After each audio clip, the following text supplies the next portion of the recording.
Moving on to the last question, which is question 4 of the worksheet. So you're given an experimental setup to show how you can actually obtain your alkene by the cracking of a larger alkane molecule. Okay, so this is a way for us to manufacture your alkene with the use of a alkane, a larger alkane undergoing this process known as cracking. I have a setup that is shown here. So in this test tube on the left, you can see that you have a mineral fiber soaked in liquid decane. Okay, so if you're wondering why is this in liquid state, so if you refer back to your fuels worksheet, okay, or your alkane worksheet, you realize that only the first 4 members of the alkane homologous series are in gaseous state. Okay, so as the number of carbon atom increases, the molecular size of the alkane molecule increases, the boiling melting point also increases, and therefore the physical state will have changed from gas to liquid and then eventually to solid. Okay, so for decane itself is actually existing in liquid state. And on the other part of the apparatus, you can also see that you have the presence of aluminum oxide. Okay, so aluminum oxide is actually not a chemical or a reactant for the reaction. It's actually acting as a catalyst. Okay, so again, similarly to the role of your nickel, it helps to speed up the rate of reaction. Okay, so that the cracking process will take place within a shorter period of time.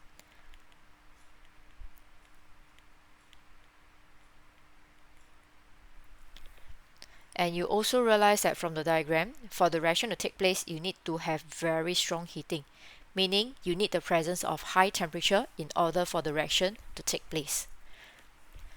So when your decane undergoes cracking with the high temperature provided as well as the presence of the catalyst, then your product will be collected in this setup here.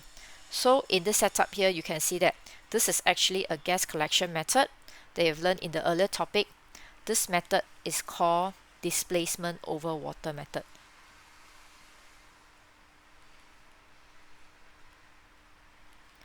And for the gas to be collected using this method, it tells you that this gas is actually insoluble in water. That's why it can bubble into water and then it's eventually collected in the inverted test tube.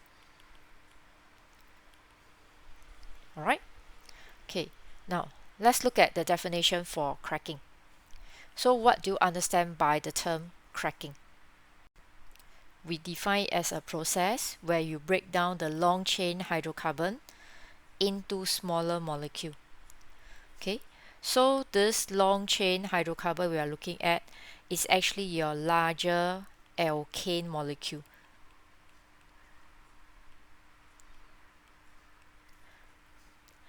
And when you look at the phrase smaller molecule, so what are the type of smaller molecule you look at? One of them must definitely be an alkene molecule.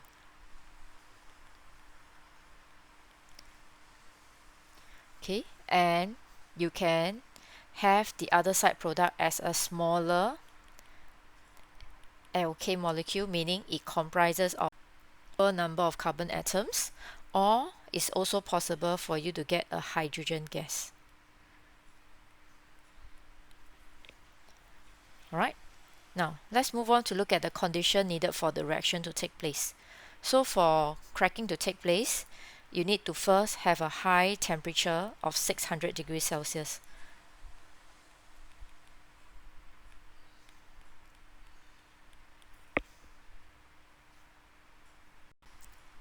Second condition, you need the presence of finely divided aluminium oxide or silicon dioxide as the catalyst. Okay, now I'm going to give you some examples of equation of the cracking process. Okay, so you can copy into this space that you have close to the diagram. Alright, so I'm going to use octane as an example, which has a molecular formula of C8H18. So let's say for the first reaction, your octane undergoes cracking to form C3H6. Okay, then the side product will be C5H12.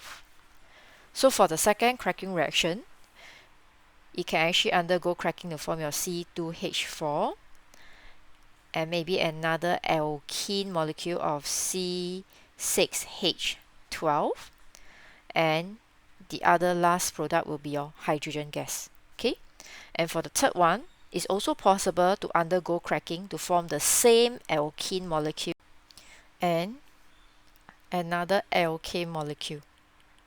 Okay, so in all three examples I've given you, you should have seen clearly that you will definitely get your alkene as one of the product. Okay, then the other product can be an alkane, or it can be another alkene molecule, or it is also possible for it to be a hydrogen gas. Alright, so in any case, you must ensure that one of the product is actually your alkene. Okay, so with this, I'll leave you to complete your part C, which is actually on the cracking reaction, and then complete your last part of the question, part D, on the uses for cracking. Okay, so for C part 1, right, you're supposed to give the chemical formula for decane. So before you decide whether is it an alkane or alkene, look at the second part of the name. This is an A and E, meaning this is an alkane. So if this is an alkane, you need to link back to your general formula of CnH2n plus 2. Okay, and in this case, you know that your N starts with 10 because you are given 10 carbon atoms. Okay, so it's C10H22. So you need to get this part correct. Then you are told that you have your part 2, you are given a gas X. Okay, your gas X has actually 6 hydrogen atoms, not 6 carbon atoms. So because this is an alkene, therefore your general formula you're looking at is CnH2n. And what they have actually given you in the question is actually this part. Your number of hydrogen atom is 6. So with this, if you work backwards, your 2n equals to 6. Therefore, your n equals to 3. So your chemical formula for this should be C3H6. Okay, a lot of you put down C3H12, so please be careful with it. So they can choose to give you the number of carbon. They can choose to give you the number of hydrogen atoms. Usually when they give you the number of hydrogen atoms, right, it's more or less tagged to the alkene molecule. Because if it's alkane, it can be a bit challenging for some of you. Alright? Okay, then for part 3, right, they say decane undergoes cracking to form your gas X and then another alkene product. Okay, so you're supposed to write a general, a balanced chemical equation for the cracking of this. So what you are supposed to remember is you have 2 products. One of it is actually your gas X. The other one is your alkane product.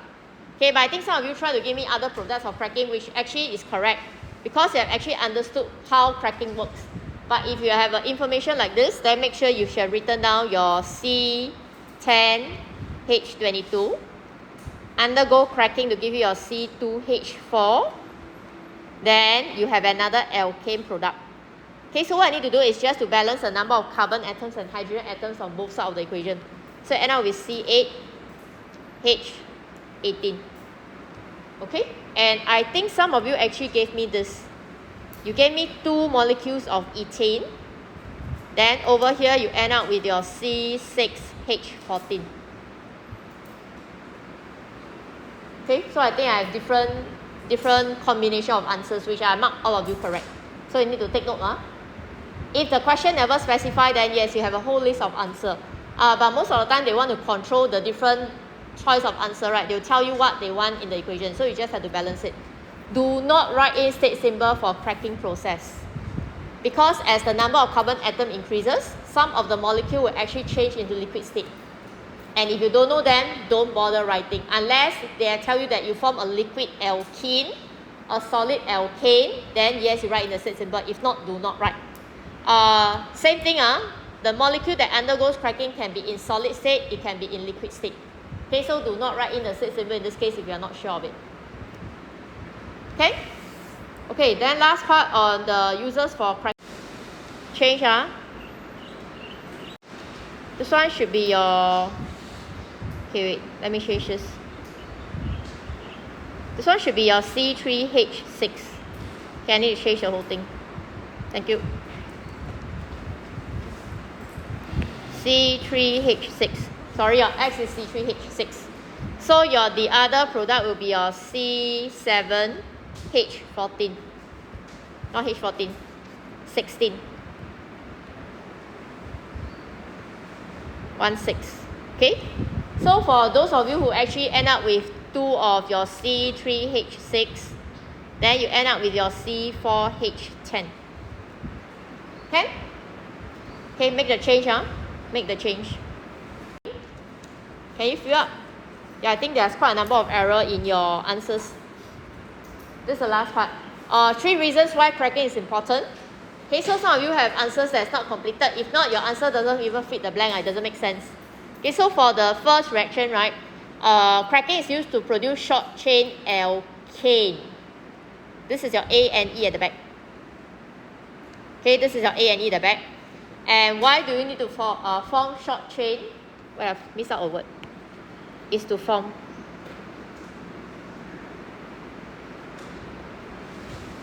Okay, so the reason why you're forming your short chain alkane, such as petrol, is because the smaller alkane molecules are higher in demand.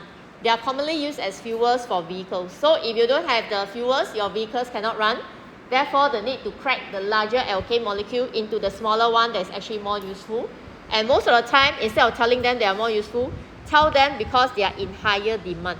And that's why you need to produce them through cracking process. Alright, so it's actually elaborated by the one at the bottom there. It's used to convert your diesel oil or your lubricating oil, which are the larger alkane molecule, into petrol, which is actually smaller in size.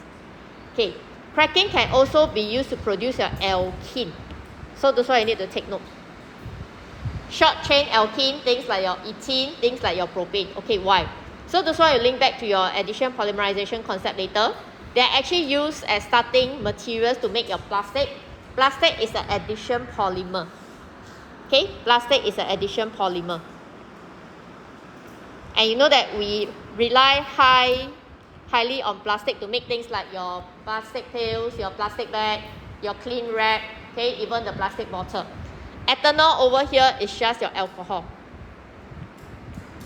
Okay, so again, I mentioned earlier, your alkene can form alcohol by addition with steam.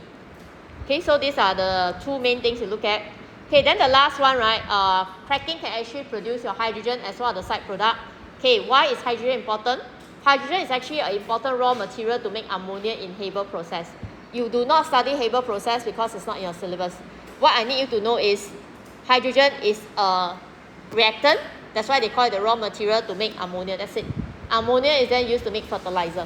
Okay, fertilizer is used for plants, for plant growth and your crops. Okay, so this is the last part for cracking. Questions you want to ask? This one?